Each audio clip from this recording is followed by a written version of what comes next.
Hi, my name is Andrew Salisbury, and for my secondary data analysis assignment, I'll be looking at the number of alcoholic drinks and sleep. We'll start off with an introduction. Alcohol use in moderation has been acceptable for many years, but it's when consumption becomes heavy that this is associated with increased risk of chronic disease.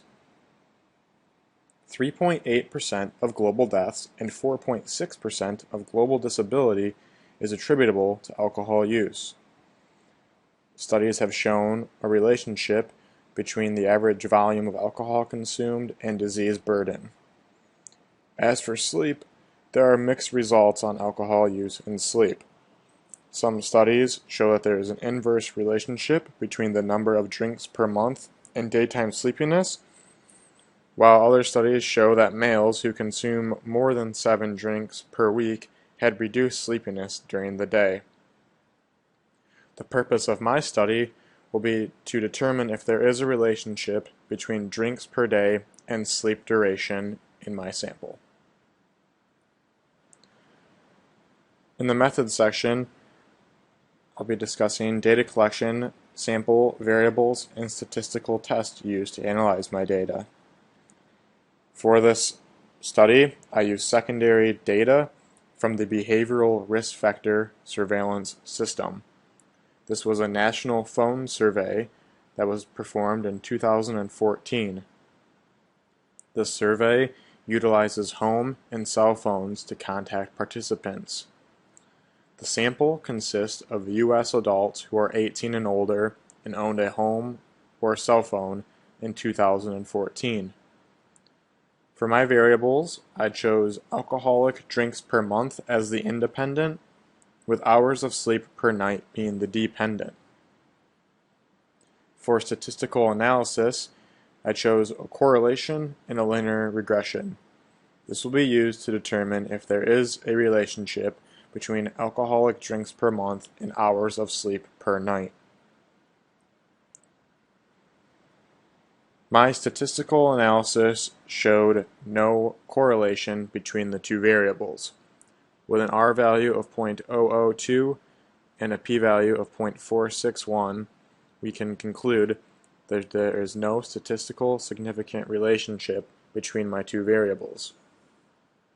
As for the linear regression, there also was no linear relationship, with a p-value of 0.992 and a beta of 0.02.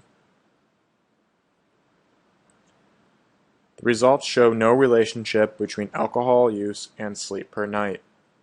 There were some strengths of my study. Being a national phone survey, this is representative of the U.S. adult population.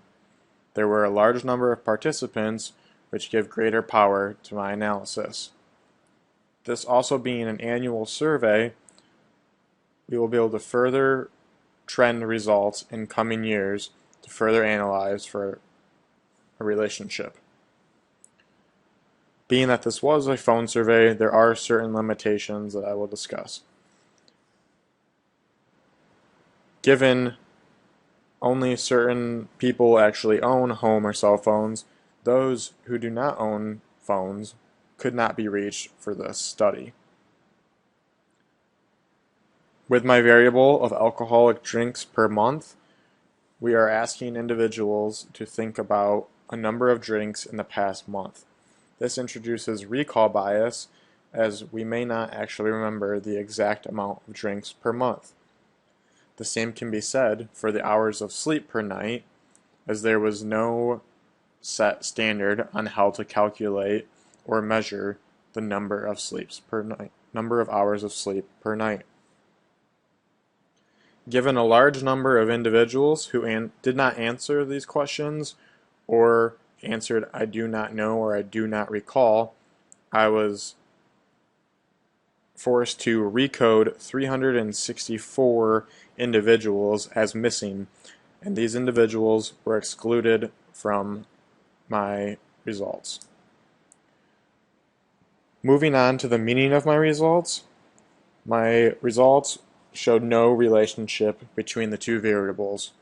There's need for further research.